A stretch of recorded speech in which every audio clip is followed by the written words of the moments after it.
संभाल लेंगे, मलिक साहब नहीं होंगे तो कोई और संभाल लेगा।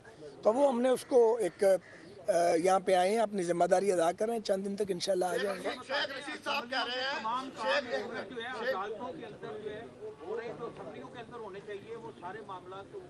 जब सियासत बोनों के हाथ में चली जाए और जब सियासत उन लोगों के हाथों में चली जाए जो कहीं और से ऑपरेट होते रहे हों और सहूलतकारी से इक़्तिदार में आए हुए हों, तो फिर मामलात अदालतों में ही जाते हैं। और जब अदालतों में भी बदकिस्मती से नज़रिया ज़रूरत के तहत फैसले दिए जाने लगें और फिर अपने रिश्तों नातों का ख्याल किया जाने लगे तो फिर मसाइल बढ़ते हैं। और वाला मामला अब कहाँ तक स्टैंड कर रहा है? मार्च नहीं, मुल्क में थुकाई मार्च होगा, क्या कहेंगे आप?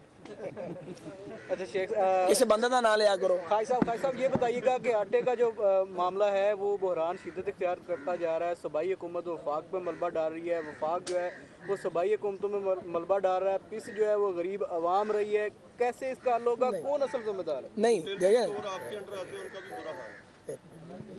बुरा हाल तो भाई पूरे पाकिस्तान का अगला कर गया है।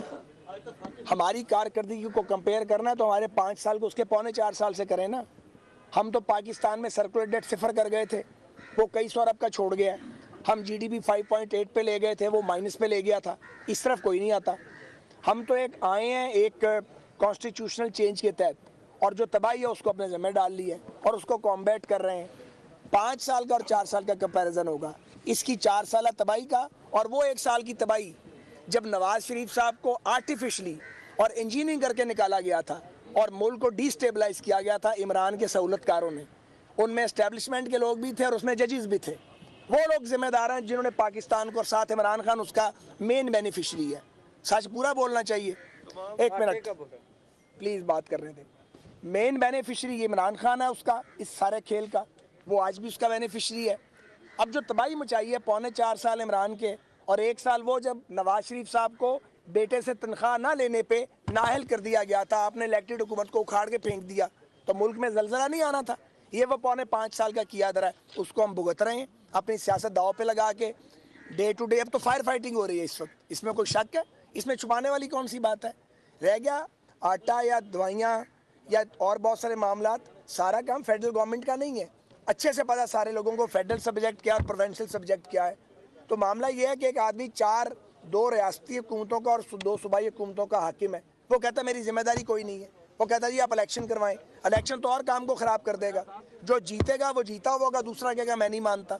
जब तक पॉलिटिकल डायलॉग नहीं होगा, तमाम सियासी कुव्वतों का कि आगे मुल्क को लेके कैसे जाना है, और रियासती अदारे जब भी उसके अंदर ऑन बोर्ड नहीं होंगे तो ये क्राइसिस तो चलता रहेगा। इलेक्शन हल नहीं है।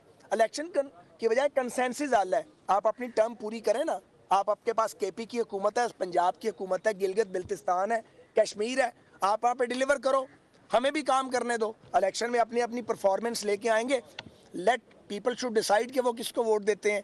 पर इलेक्शन से पहले एज ए पोलिटिकल वर्कर मैं समझता हूँ सियासी कुव्वतों को बैठना पड़ेगा, बशमूल PTI के। जैसी तैसी भी वो सियासी कुव्वत है। हमें, एक मिनट जी, हमें अच्छा लगता है या बुरा लगता है, हम उन्हें अच्छे लगते हैं बुरे लगते हैं, हम ही स्टेक होल्डर्स हैं, हमें ही एक दूसरे के साथ गुजारा कर रहे हैं। जितनी जल्दी ये बात समझ आ जाएगी उतनी जल्दी ये क्राइसिस ओवर होने की तरफ जाएगा, वरना किसी के हाथ कुछ नहीं आएगा। शुक्रिया।